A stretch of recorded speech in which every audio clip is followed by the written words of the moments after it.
En el nombre del Padre, del Hijo y del Espíritu Santo. Amén. Hoy celebramos el cuarto domingo de Cuaresma, Domingo del Gozo. Ven que la ropa es rosada, el color rosado es el color del gozo. Y también tenemos flores en el altar, porque sabemos que en los tiempos penitenciales, como Cuaresma, no hay flores tampoco en el altar, porque hay un cierto despojo que tiene que mostrar la Iglesia en ese momento. Y es también el domingo de la multiplicación de los panes y de la veneración de la cruz. El camino de 3 días que nos relata Juan, de la multitud siguiendo al Cristo, lo podemos comparar con nuestra travesía en este tiempo de Cuaresma, donde la Iglesia nos propone el ayuno de algunos deseos o necesidades para alimentarnos de la palabra de Dios. La palabra de Dios necesita un espacio porque no viene la palabra en el aire, viene con el Cristo. Entonces se necesita un espacio, hacer un espacio. Oímos el Evangelio de Juan. El Señor viene de realizar numerosas curaciones. La multitud lo sigue en el desierto durante 3 días sin haber comido, como lo indica el Evangelio de Marcos. No lo indica Juan, pero el Evangelio de Marcos dice que fueron sin comer. Jesús sube a la montaña y ya sabemos que cuando Jesús sube a la montaña va a dar una enseñanza, como en el Sermón de la Montaña, por ejemplo. Pero esta vez la enseñanza no van a ser palabras, la enseñanza va a ser un acontecimiento con las manos. La multitud ha ayunado espontáneamente por el deseo de ser sanados, están recibiendo otro alimento, porque ellos lo seguían porque Jesús venía haciendo sanaciones. Y aquí nos encontramos con una realidad un poco desconocida para nosotros. Comemos para vivir. Sin embargo, por mucho que comamos y por muy buena y cuidada sea la comida, terminaremos muriendo indefectiblemente. El alimento del cuerpo no nos ofrece la vida eterna. Podemos comer muy bien, muy mal, moriremos antes o después de acuerdo a lo que comamos, posiblemente, pero morimos indefectiblemente, vamos a morir. Entonces, ¿por qué se toma como fin último la comida? El alimento de la palabra y del cuerpo ofrecido por Jesús es lo que nos ofrece la vida eterna. Eso no quiere decir que no tenemos que comer, pero tiene que decir que tenemos que hacer un cierto equilibrio entre la importancia que le damos a la comida y la importancia que le damos a la palabra. Y esa fue la experiencia vivida por la multitud. Ellos fueron alimentados con otro pan, el pan venido del cielo, el pan de la palabra de Dios por ahora. Jesús lo dice unos versículos más adelante, pues el pan de Dios es el que desciende del cielo y da la vida al mundo, dice en el versículo 33 de este controvertido capítulo de Juan, 6, que no va a terminar muy bien, pero empieza bien. Y continuará diciendo un poco más adelante, yo soy el pan de la vida. Y esto sucede en el desierto, que es el espacio más despojado del mundo.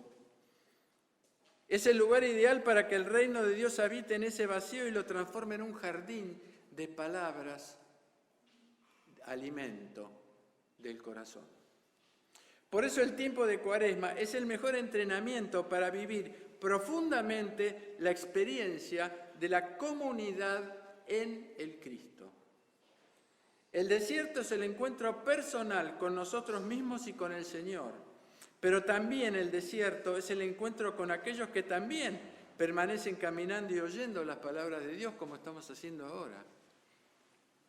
Y si permanecemos acompañando al Señor en esta segunda parte de la Cuaresma, que es lo que nos falta, estamos en la mitad, manteniendo un cierto despojo de nuestras costumbres, participaremos del tiempo de los 3 días, jueves, viernes y sábado santo.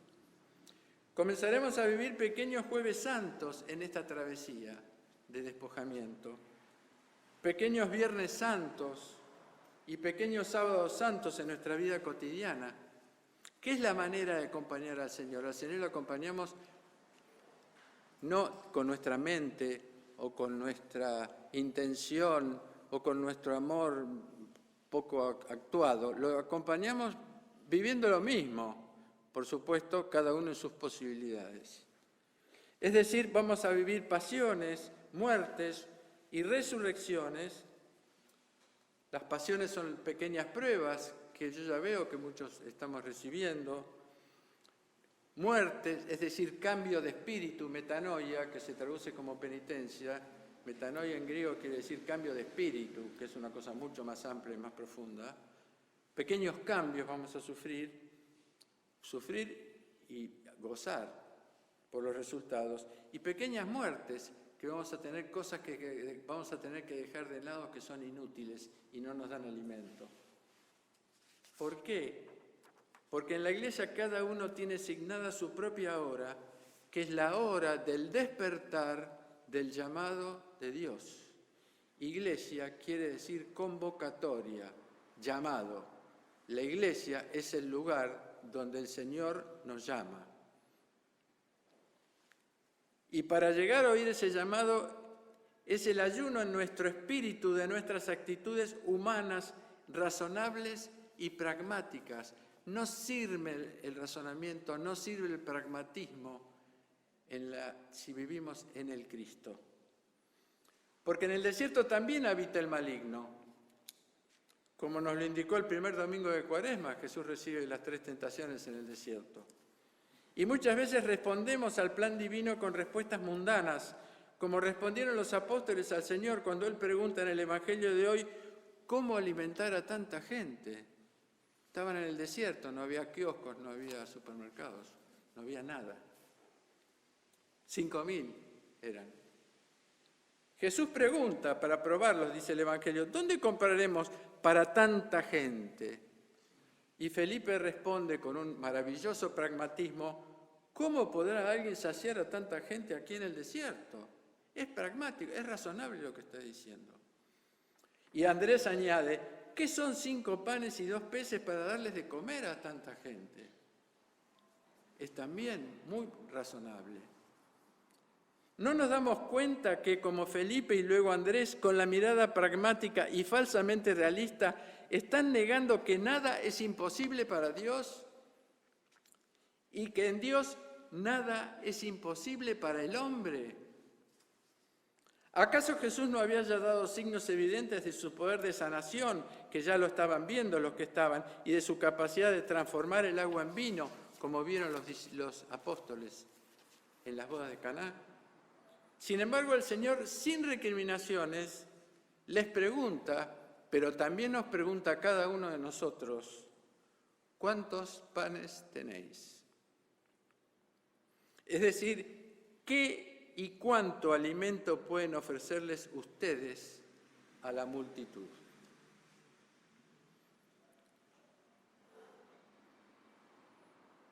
Tres actos del Señor realizan la magnífica ofrenda de los panes y de los peces. El Señor los recibe, 5 panes y 2 peces, y los distribuye. Ustedes escuchan cuando yo digo el prefacio del ofertorio, es el que lo recibe y se distribuye. Él mismo se distribuye en este Evangelio de Juan.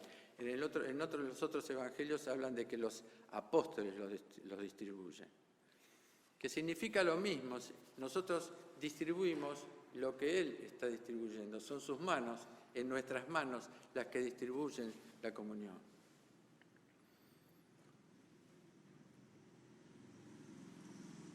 Y aquí se nos muestra claramente nuestra tarea primordial en la iglesia, que es aprender primero a recibir el pan de la palabra de Dios, no a enseñar, a recibir la palabra de Dios, el alimento que ofrece la iglesia, el pan de la obra de Dios, para luego distribuir ese alimento de los dones que el Señor nos ofrece.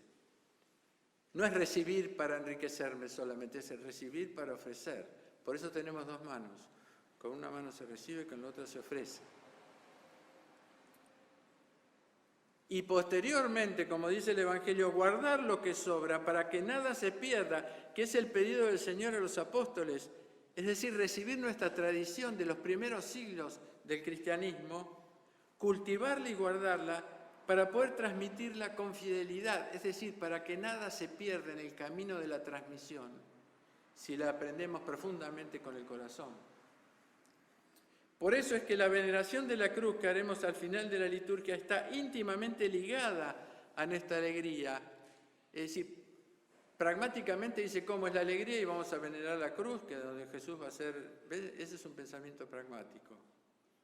Es una alegría la cruz, porque la cruz no duró 6 horas, la cruz duró hasta la eternidad con la resurrección. Nosotros permanecemos en las 6 horas del Cristo que estuvo crucificado. Porque acompañando solidariamente al Señor hasta la cruz, cargando con la cruz de nuestras costumbres, recibiremos una nueva sabiduría. A veces las pruebas vienen con un poco de ruido.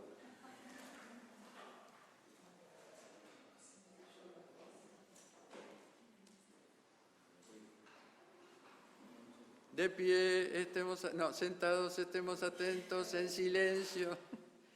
No, olvidémonos de lo que pasó. Porque la cruz está íntimamente ligada a nuestra alegría, porque si lo acompañamos al Señor con nuestra propia cruz, que es la cruz de nuestras costumbres, cargando con esa cruz, recibiremos una nueva sabiduría, que es el misterio del amor del Señor, que por su muerte en la cruz nos ofrece la alegría viviente de la vida eterna. Esa es la alegría. Tenemos que hacer una trayectoria hacia esa alegría de la cruz del Señor, que va a ser la noche pascual, cargando con nuestras costumbres que son pesadas, pero son fáciles de tirar, si el Señor está con nosotros.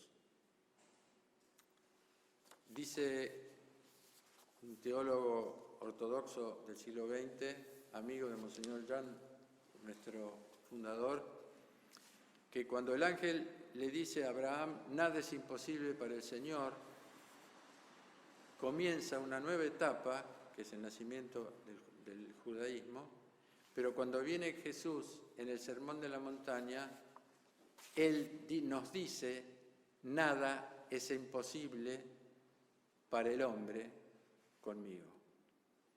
Al Padre, al Hijo, al Espíritu Santo, honor y gloria en los siglos de los siglos.